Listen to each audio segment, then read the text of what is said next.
Support for Pakistani Zainabiyoun Brigade, 2014-present. In the shadowy world of Iran's proxy warfare, where ideology and strategy intersect, the Zainabiyoun Brigade emerged as another deadly pawn in the Islamic Revolutionary Guard Corps' IRGC grand plan to project power across the Middle East. Composed primarily of Pakistani Shia fighters, the Zainabiyoun Brigade was formed in 2014 with one clear objective: to serve Iran's interests on the battlefields of Syria and beyond.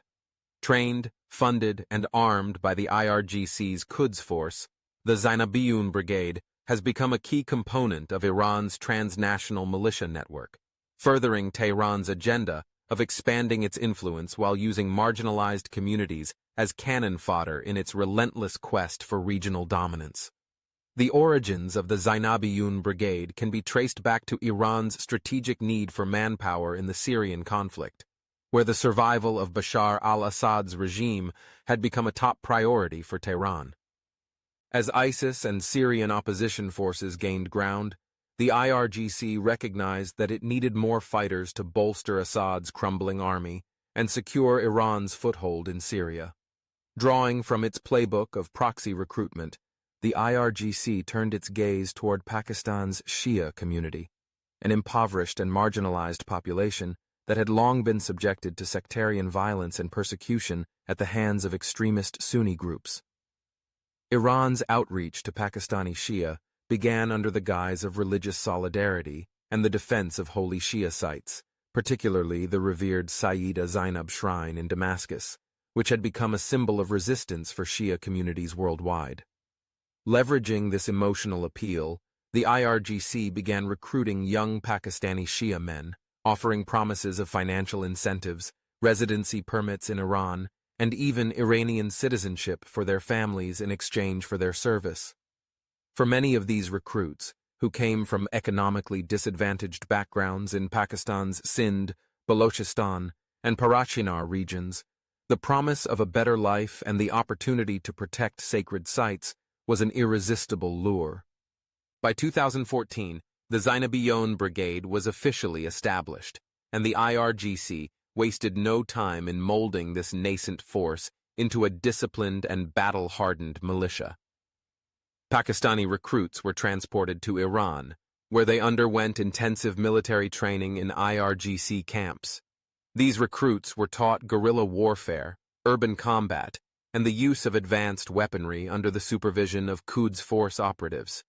Ideological indoctrination was an essential part of the training, with the fighters being immersed in Iran's revolutionary doctrine and the concept of defending the oppressed, a narrative designed to justify their participation in a foreign war. Once deployed to Syria, the Zainabiyoun Brigade was thrust into the heart of the conflict, where its fighters were assigned to some of the most dangerous front lines. From Aleppo to Deir ez-Zor, Zainabiyoun fighters fought alongside other Iranian-backed militias, including the Afghan Fatimiyun Division, Hezbollah, and Iraqi Shia groups. They played a pivotal role in defending key strategic locations and securing territory that was critical to the Assad regime's survival. Despite lacking the combat experience of other Shia militias, the Zainabiyoun fighters demonstrated a willingness to endure grueling conditions and suffer heavy casualties in the name of their cause. The IRGC's use of the Zainabiyoun Brigade was not limited to Syria.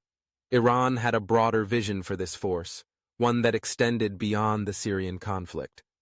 By cultivating a loyal and ideologically driven militia, the IRGC created a ready-made force that could be deployed to other theaters of conflict, where Iranian interests were at stake. Reports suggest that the IRGC explored the possibility of deploying Zainabiyoun fighters to Iraq and Yemen, expanding Iran's footprint and ensuring that its proxies remained embedded in multiple conflict zones across the region. Iran's support for the Zainabiyoun Brigade went far beyond training and deployment. The IRGC provided the brigade with sophisticated weaponry, including rifles, mortars, and rocket-propelled grenades. Iranian commanders embedded with the Zainabiyoun offered battlefield guidance and real-time tactical advice, ensuring that the brigade could operate effectively in complex combat environments. The IRGC's logistical support also ensured that the Zainabiyoun Brigade remained well supplied and capable of sustaining prolonged military operations. But while the Zainabiyoun Brigade served Iran's strategic interests, the human cost was staggering. Thousands of Pakistani Shia fighters were sent into the meat grinder of the Syrian conflict, where many perished in battles that had little to do with Pakistan's national interests. Those who survived often returned home disillusioned, haunted by the horrors of war, and abandoned by the very regime that had promised them a better future. For the families of the fallen, the compensation offered by the IRGC was meager, and the promises of Iranian citizenship often went unfulfilled. The exploitation of Pakistani Shia by the IRGC drew condemnation from human rights organizations and international watchdogs, who accused Iran of using vulnerable and marginalized communities as cannon fodder in its regional proxy wars.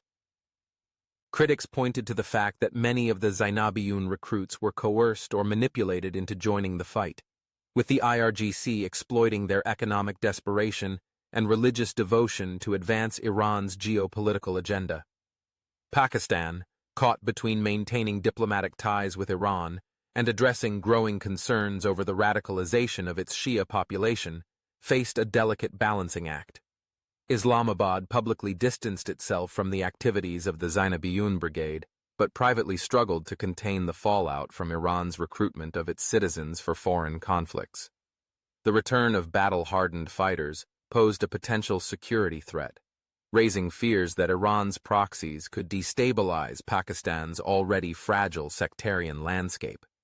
Despite the controversy and human cost, the IRGC's commitment to the Zainabiyoun Brigade has not waned.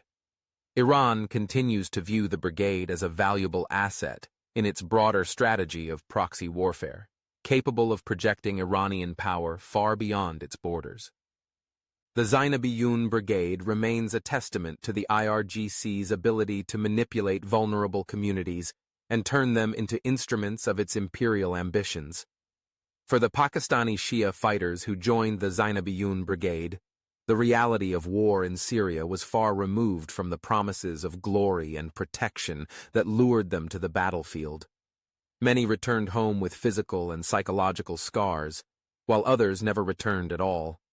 But for the IRGC, their sacrifices were a small price to pay in the pursuit of regional dominance.